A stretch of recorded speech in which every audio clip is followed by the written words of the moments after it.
ગઈકાલે ટંકારા પાસે લૂંટ થઈ હતી, લૂંટમાં કેટલા આરોપી પકડાયા છે, શું છે? જી, ગઈકાલે મોરબી જિલ્લાના ટંકારા પોલીસ સ્ટેશનની હદમાં એક હાઈવે ઉપર આવેલી ખજૂરા હોટલ છે અને એની કેમ્પસની અંદર એક લૂંટના બનાવ બનવા પામેલા અને એ પોલીસના ધ્યાન ઉપર આવતા તાત્કાલિક જિલ્લાના અંદર જે કનેક્ટ કરતી જે તમામ રસ્તાઓ છે એના ઉપર નાકાબંધી કરવામાં આવી, તેમજ સાથે સાથે જે નજીકના આપણા પડોશી જિલ્લાઓ છે એના સાથે પણ સંકલન કરી એના પણ અલગ અલગ રૂટ ઉપર નાકાબંધી ગોઠવી દેવામાં આવેલી.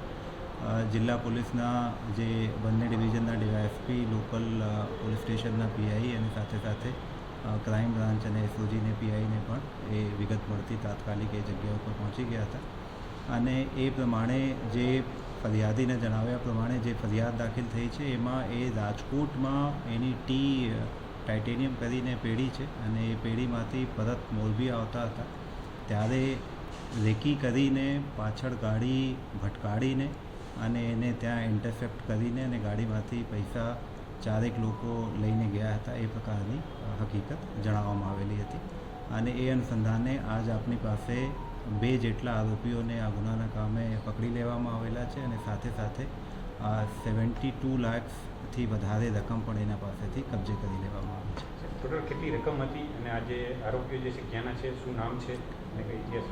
એ ટોટલ જે એની પાસે રકમ હતી એ 90 લાખ જેટલી હતી જે રકમ આરોપીઓ લઈને ગયા છે અને એ 90 લાખ પૈકી જે મેં આપને જાણ કરી એ પ્રમાણની અત્યારે આરોપીઓ પાસેથી રિકવરી પણ કરી લેવામાં આવેલી હતી.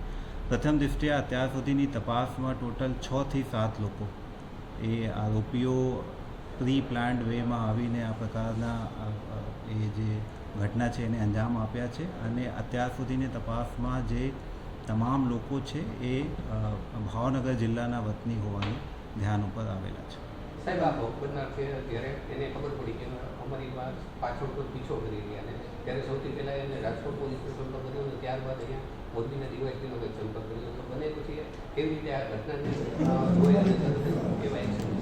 જી, જે પ્રમાણે મેં આપને જાણ કરી એ ફરિયાદીને જ્યારે એ ખ્યાલ આવ્યું કે કોઈ એનો પીછો કરે છે તો એ બાબતે એના કોન્ટેક્ટમાં કોઈ પોલીસ ઓફિસર રાજકોટના હતા એને કોન્ટેક્ટ કરવામાં આવેલા અને એના થ્રુ જિલ્લા પોલીસને જાણ થઈ અને એ પ્રમાણે આગળની જે નાકાબંધીની કાર્યવાહી અને તમામ પોલીસ સ્ટેશનની જે ટીમોને એલર્ટ કરવામાં આવેલા એ સૂચના મળ્યા પછી જે પ્રકારની કાર્યવાહી કરી દેવામાં આવેલી હતી. લૂંટની ઘટનાને અંજામ આપવા માટે શરૂઆત કઈ રીતે થઈ હતી? આજે ફરિયાદમાં વર્ણવ્યું છે એમાં અત્યાર સુધીની ચૂંકી ઇન્વેસ્ટિગેશન ખૂબ જ પ્રાઇમરી સ્ટેજ ઉપર છે બટ અત્યાર સુધીની તપાસમાં જે વસ્તુ સામે આવી છે જે મેં જાણ પણ કરી કે એ પ્રી પ્લાન્ડ ઘટના હતી.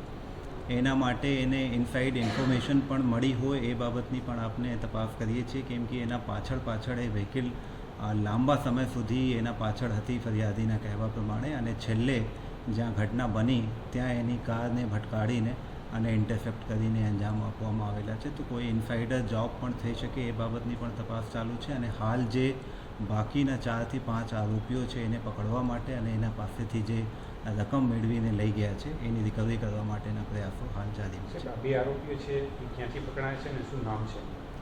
એ આરોપીઓના નામ આપને હું પ્રેસ નોટ મારફતે ઇસ્યુ કરાવી દઈશ અને જે બંને વતની ભાવનગરના છે અને એમાં એક આરોપીના જૂના ભાવનગર જિલ્લામાં 2-3 ગુનાહોની ગુનાહિત ઇતિહાસ પણ છે એ પણ પ્રથમ દૃષ્ટિએ જણાવેલ છે.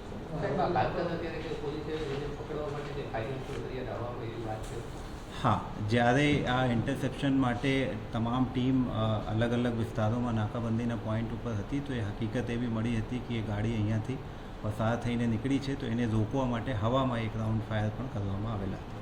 બાકી લૂંટનો ઘટના જે છે બન્યા પછી ગણતરીની કલાકોમાં આપણને મોટી સફળતા મળી. આમાં ક્યાંક ને ક્યાંક કાલે સાહેબે પણ પોતાની વાતમાં વાત કરી હતી કે ડીવાયએસપી ઝાલાનો મહત્વનો રોલ હતો, એમનો કઈ પ્રકારનો રોલ હતો? જી, જે પ્રમાણે આપને પણ વાત કરી અને મેં શરૂઆતમાં પણ જાણ કરી, જ્યારે ફર્સ્ટ ઇન્ફોર્મેશન જે આપને મળી હતી એ એને જ મળી હતી કેમ કે ફરિયાદીએ કોન્ટેક્ટ કર્યા હતા રાજકોટના કોઈ સિનિયર ઓફિસરને અને એના થ્રુ ડીવાયએસપી મોરબી ડિવિઝનને જાણ થઈ હતી અને એના પછી ચૂંકી ટંકારા વાંકાનેર ડિવિઝનમાં આવે છે તો એ પછી જિલ્લાના જે સમગ્ર ટીમ હતી એ એક ટીમ તરીકે જે પોતપોતાની જગ્યાઓ ઉપર જે નાકાબંધીની આપની પોલીસની અલગથી એક મોકડ્રીલ કરવામાં આવે છે એ પ્રમાણે એની ગોઠવણી કરી દેવામાં આવેલી હતી અને એના જ કારણે આપને તાત્કાલિક આ પ્રકારની સફળતા પણ મળી છે અને ઘણા જે અમાઉન્ટ છે એ રિકવર પણ કરી શક્યા છે. સાહેબ આ રૂપિયા છે ક્યાંથી આપવાના હતા અને શેના રૂપિયા બીજા હતા? એ બાબતની હાલ અત્યારે વિગત નથી, બટ એ તપાસ કરવામાં આવશે. સાહેબ આ લૂંટ શા માટે કરવામાં આવી હતી?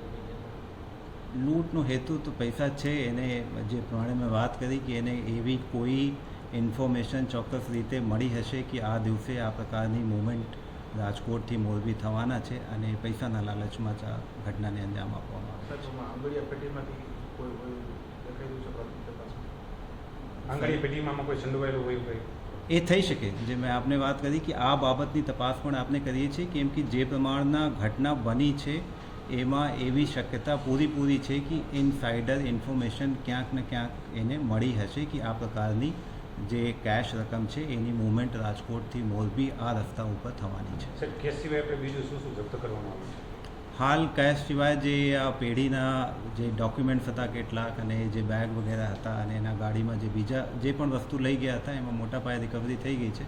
બાકી કેશ અને આરોપીઓની રિકવરી અને એને અરેસ્ટ કરવા ઉપર બે ગાડીઓ પણ જપ્ત કરી છે. 2 ગાડી પણ એમાં કબજે કરવામાં આવી છે. ટ્રાફિક ઇન્સ્પેક્ટરમાં એટલું કંઈ ફરિયાદીએ કીધેલું ખરું કે કઈ જગ્યાએ મોરબીમાં દેવા માટે નહીં, એ વિગત અત્યારે હાલમાં નથી. સાહેબ જે આ બે લૂંટારુઓ ઝડપાયા છે તો ખરેખર જે પોલીસની કામગીરી છે ટંકારા વાંકોને તેમજ જિલ્લાની તમામ પોલીસ અને આ લૂંટારુઓ છે તે ટ્રેપમાં ફસાઈ ચૂક્યા છે, તો કેટલો સ્ટાફ આમાં હતો ને કઈ પ્રકારની કામગીરી કરવામાં આવી? ટોટલ સ્ટાફ જે ટંકારા પોલીસ સ્ટેશનના ઓલમોસ્ટ કમ્પ્લીટ સ્ટાફ, મોરબી તાલુકા પોલીસ સ્ટેશનના જે આપણે જામનગરથી બોર્ડરિંગ જે રસ્તાઓ લાગે